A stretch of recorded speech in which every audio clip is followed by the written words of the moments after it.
It was springtime in a small village surrounded by hills, rivers, and green fields. The sun was warm, and the flowers were blooming everywhere. Birds sang sweet songs as they flew through the air.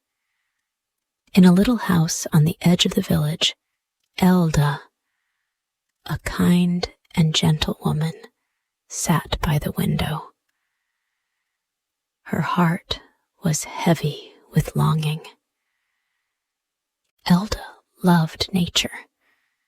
She often spent hours in the garden, tending to the plants, watching the flowers grow, and listening to the sound of the wind in the trees.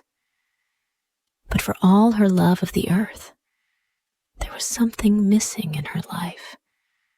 She had always dreamed of having a daughter, a little girl she could teach how to care for the flowers, someone to love and cherish as she had loved her own garden.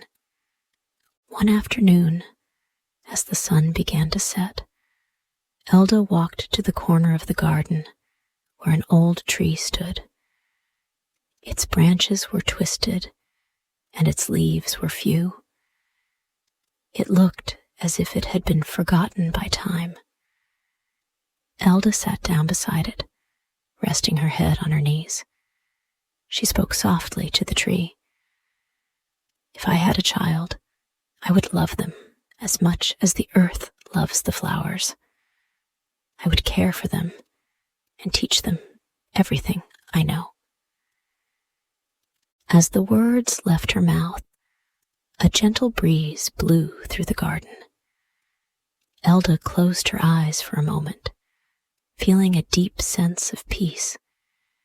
She didn't realize it, but something magical had begun to happen. That evening, when Bram, her husband, came home from his work as a blacksmith, Elda had wonderful news. She was going to have a child. She could hardly believe it, but when Bram saw the joy in her eyes, he knew it was true. They both laughed and hugged each other, excited about the new life they would soon welcome into their home. The months passed slowly, but with each passing day, Elda felt more and more ready to meet her baby.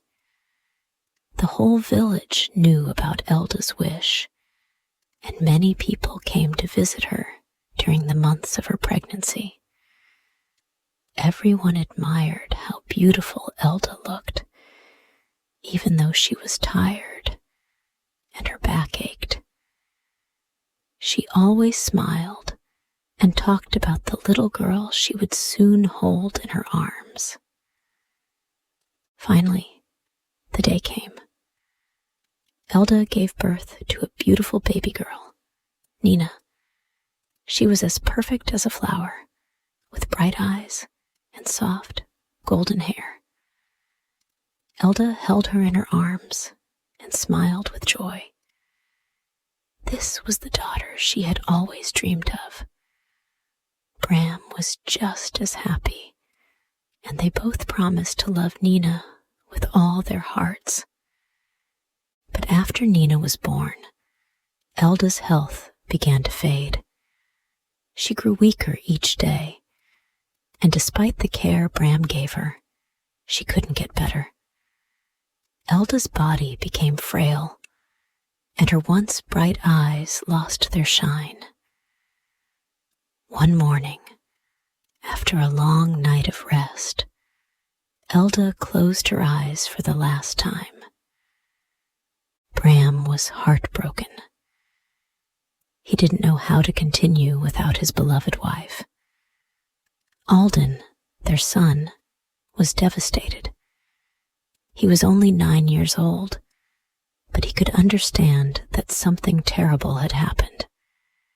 His mother was gone, and he didn't know how to live without her.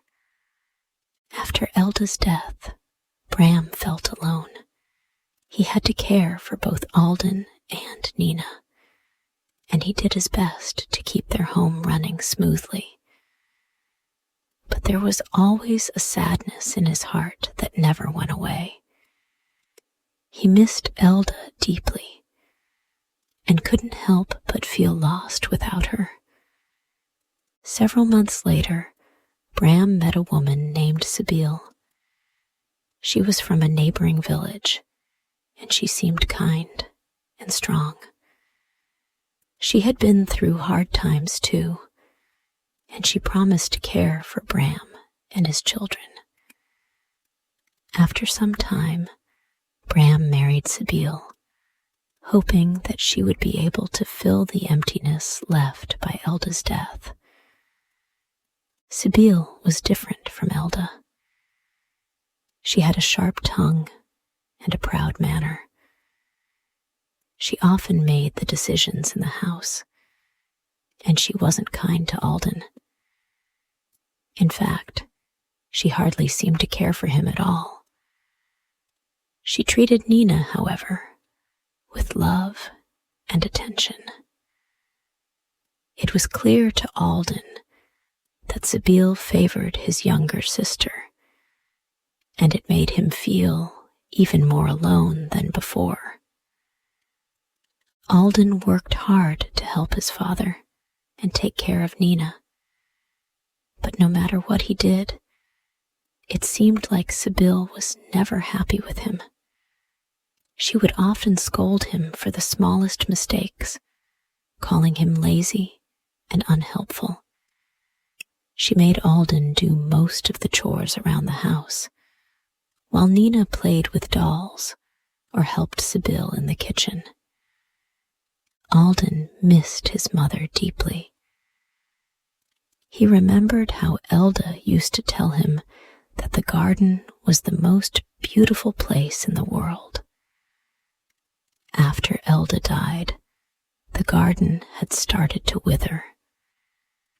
The flowers that once filled the air with sweet smells were now faded and dry.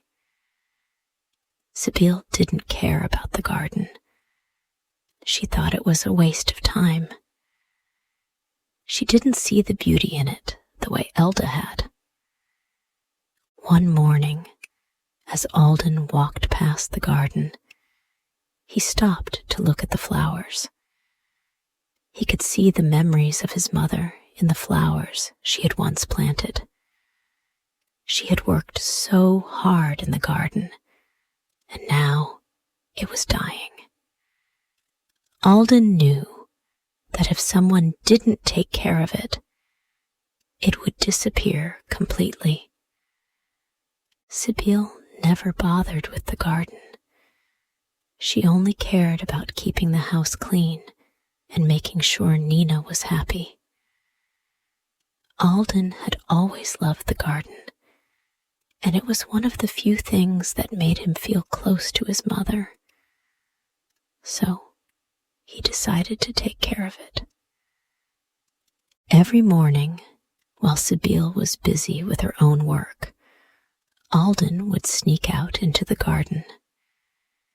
He pulled the weeds, watered the flowers, and gently cared for the plants. It wasn't easy, but he felt a deep connection to his mother when he worked in the garden. Slowly, the flowers began to bloom again. The colors brightened, and the air smelled sweet. It made Alden feel happy, as though his mother was still with him in some way. But Sibyl noticed. One day, as she walked past the garden, she saw how beautiful the flowers were. Her eyes narrowed. She didn't like how Alden had worked so hard on something that wasn't her idea. She hated seeing him put so much time and effort into the garden while she was stuck with all the hard work in the house. Sibyl watched as the garden flourished, its flowers vibrant and colorful. Each day, the blooms seemed to grow bigger and brighter. brighter, and the smell of the flowers filled the air. Alden had worked hard to bring the garden back to life, and it was now more beautiful than ever. But instead of feeling proud of him, Sibylle only felt angry.